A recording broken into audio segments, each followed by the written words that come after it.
Почитувани сограѓани, денес се одржа 12-та седница на Советот на општина Прилеп, на која имавме повеќе точки од дневниот ред. Советничката група на ВМРО ДПМН и коалицијата беше конструктивна и поддржа голем дел од нив.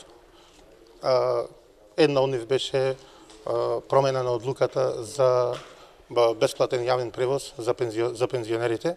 Ние и кога се носеше ова одлука за ослободување на пензионерите од плаќање за јавниот превоз, кажавме дека од 9 до 11 часот е навистина мал временски период и не можат да ги завршат своите потреби во тој временски рок. Овој се потврди по барање на Сдруженијето на пензионери, беше побарано продолжување на временскиот рок и навистина конструктивно, едногласно беше донесена ова одлука, но морам да напоменам дека Советничката група на ВМРО ДПМН и коалицијата и денеска даде дополнителен предлог ова да не биде само за работни денови, туку да бидат пензионерите ослободени и во сабота и во недела, бидејќи во сабота е пазарен ден. Знаеме дека навистина има потреба луѓето да излезат и да ги завршат своите потреби во градот и во недела посебно, бидејќи посебно оваа категорија на граѓани ги посетуваат градските гробишта, а за таму се плаќа скап превоз, доколку користат такси превоз и слично, или собствен превоз. Затоа бараме ова одлука да биде продолжена и за сабота и за недела, односно за викенд.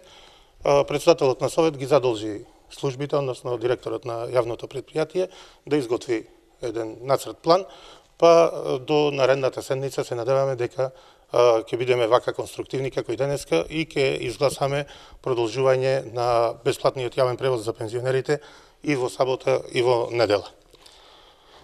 Денеска се донесе една одлука, советниците донесоа одлука за утврдување на надобес на пазарните услуги кои ги дава јавното комунално предпријатие Пазари од Прилеп, со која се зголемија, енормно се зголемија цените на закуп на тезги на подрачните оние дисперзирани пазари кои ги имаме во Марино Мало, во Точила и кај театарот.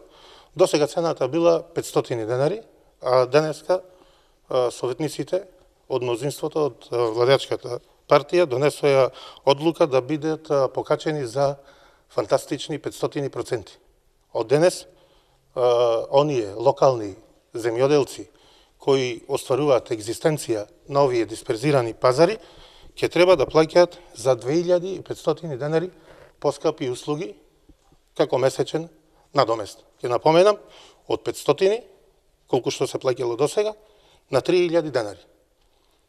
Се надевам дека градоначалникот, кој не беше денеска присутен на седницата на Советот, ќе излезе и јавно ќе ја образложи и објасни на граѓаните, заинтересираните граѓани секако, оваа нивна одлука.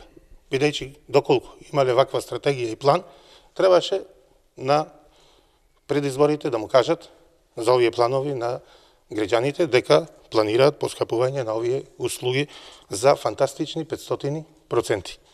Исто така се покачени и услугите за продажба на земјоделски производи од камион. До сега немало категоризација, денеска видовме дека се воведе прва и втора категорија, до сега се плаќало 5000 денари за камион. Втора категорија се донесе одлука да плаќаат 7000 денари, што е за 50% зголемување од постоечката цена, и за прва категорија 10.000 денари, што е за 100% по зголемување од постоечката цена. Почитувани сограѓани, со ваквите одлуки се стимулира сивата економија, но и ќе направи уште поголем проблем во редот и хигиената во градот.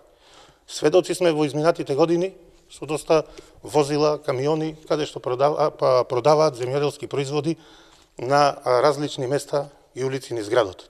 Со оваа одлука за зголемување на овие цени, сега тоа ќе биде уште повеќе и навистина не сакам да верувам, но ќе се создаде уште поголем хаос. Ќе потенцирам.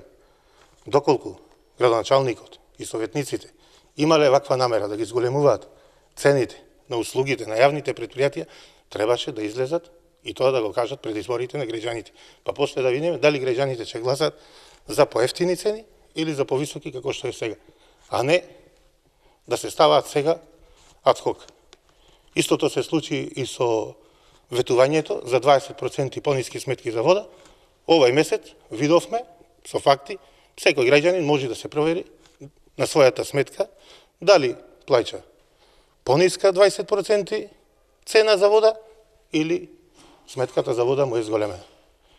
На сите граѓани на општина Прилеп сакам да му ги честитам великденските празници, да посакам многу здравје, среќа, успех во фамилиите, да сме здрави и живи и во овие времена лоши за нашата држава, Република Македонија, сите да покажеме едно поголемо разбирање, една сплотеност, како и понатаму би се движела во позитивна насока.